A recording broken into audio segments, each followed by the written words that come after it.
Ngayon nga lang natin naharap si Choco at maglilinis tayo ng sasakyan ngayon at ipapabapping natin siya dahil marami na rin talaga siyang mantsa. Babaklasin na nga natin yung mga garnish na. Kung ayaw nyo mangyari sa sasakyan nyo to ay baklasin nyo dahil na rin. Pag tumagal ang garnish at 3M na double sided ay sisirain niya naman yung sasakyan nyo, lalong lalo na yung ganda naman talaga tignan kung naka-garnish set yung sasakyan natin, katulad ng headlight, stoplight, door handle, yung gas tank, syempre pati yung rain visor ay binaklasan natin. Talaga napakadelikado sa sasakyan ang double sided at talagang sisirain niya nga yung pintura pag tumagal. Mag-iipon nga rin ng maraming alikabok at dumi. Kaya nga naka-garnish set ng sasakyan nyo ay hindi nyo alam may nangangalawang na nga dahil nag-iipon na ng dumi at hindi na nga malinisan. Habang may pagkakataon pa kahit nanghihinayang ako at maganda pa yung garnish set ko ay tinanggal ko na at sinabay ko na nga sa paglilinis at pagbabapping kay Choco. Totoo lang maselan din ako sa paint. Hindi naman natin maiwasan na ipaparking ko rin siya sa mga mapupuno lalong-lalo na sa mga manggahan na may mga ambon-ambon nga ng mga dagta kaya ang pangit na ng paint sa ibabaw at saka sa hindi naman natin maiwasan na magasgasan na maliliit kaya habang maliliit pa yung mga gasgas ay pinulido na nga natin tong paint ni Choco. Natapos nga namin i-bapping ay napaka-smooth na at talagang napakalambot na nga niyang hawakan at napakaganda na nga ng Choco dahil dati parang balatsuha, medyo magurdo at magaspang. Ito nagpatulong na ako kay Jake at kay J-Lord para maayos tong sasakyan ko dahil ngayon ko lang naharap. Kaya naisipan ko na rin pagbabaklasin pati yung rain visor niya at yung garnish set. Ito nga ay talagang mano-mano namin binabaklas yung mga double-sided tape na naiwan sa mga garnish niya. Kung pipilit-pilitin mo yan at hindi mo imamano-mano yan ay talagang magagasgasan nga yung sasakyan nyo dito. Pakahirap magbaklas, buti na lang matyaga rin si J-Lord na kasama namin ni Jake. Lupit din yung batang yan at idol na idol ako niyan kaya mabait din sa akin yan. Ito na nga, tignan nyo kung gaano karumi at gaano mag-ipon ng dumi pag may garnish set yung sasakyan nyo. Tyagaan na lang sa tagal din nakadikit ng double-sided ay talagang napakahirap baklasin. Sa sobrang ingat namin dahil ayaw namin magasgasan yung sasakyan ko kaya ito, di talaga namin makuha sa madalian. So, sa akin lang naman to, kanya-kanya naman tayo ng trip. Pero kung gusto nyo ng garnish set,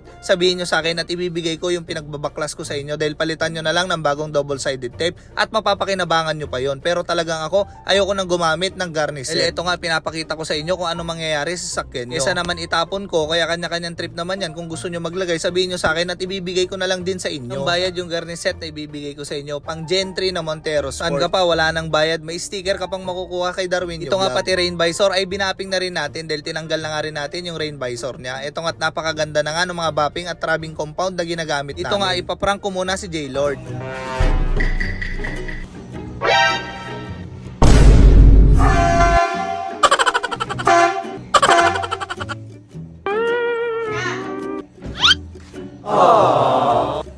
Pag nagbapping nga kayo, mainam na nga baklasin nyo yung plaka para lahat nga ng pintura ay pantay na dadaanan ng bapping. Kanya naman, binaklas ko yung plaka at nag-ipon pa nga rin ng dumi dahil hindi naman basta-basta nalilinisan yan pag hindi babaklasin. Salamat na lang din sa tropa ko na si Utol Jake at si J-Lord na talagang kasama ko pagdating sa selan ng paint ng sasakyan ko ay nag-home service sila sa akin. Isang taon ko na nga mahigit gamit si Choco ay talagang love na love ko nga ito kahit napakaraming humihiling at tumatawad at nagsasabi kung magkano ang presyo ko ay hindi ko nga mapresyohan. Ginagamit ko siya sa panghanap buhay, ginagamit din siya ng pamilya ko at ginagamit din siya lagi ng baby ko pag sumasakay. Ilit na nga nagagamit si Choco lalong-lalo na nung lumabas yung bunso ko at talaga napakalaki ng pakinabang ko sa sakyan na to. Isa lang naman yan kung bakit kailangan kong magmalinis at maging maganda sa sasakyan. Napakahilig ko sa sasakyan at napakahilig ko talaga sa motor. Ako ang gumamit ng sasakyan, gusto ko laging malinis at gusto ko rin talaga dapat laging maselan. At syempre dapat laging kondisyon yung sasakyan natin para walang abala. Kahit saan kayo magpunta ay mapupuntahan nyo at wala kayong magiging sakit ng ulo. Kaya nga napakaswerte rin kung sakali mabitawan ko si Choco ay wala nang gagastusin yung makakabili sa kanya. Talagang literal na gas and go na lang siya dahil talagang napakapulido na ni Choco. Isa rin yan kaya inaalagaan ko mabuti ang mga sasakyan na ginagamit ko. Yung iba nagtataka sila na maraming mura pero sa kondisyon naman ng sasakyan nila ay hindi naman ganun kaganda at hindi ganun kasariwa. Lagaan nyo yung sasakyan nyo at panatiliin yung laging malinis at sariwa. Binenta nyo kahit medyo mataas ang presyo nyo, maiintindihan kayo ng bibili kung bakit mas mahal yung sasakyan nyo kaysa dun sa mga binebenta nila. Sa pang sikreto dyan, alagaan nyo sa maintenance ng sasakyan nyo, lalong-lalo na sa mga PMS, huwag nyong titipidin. Siyempre pag automatic transmission, pag 80,000 na pwede na rin kayo magpalit ng transmission oil. Pads, EGR cleaning, cabin filter, air filter, fuel filter,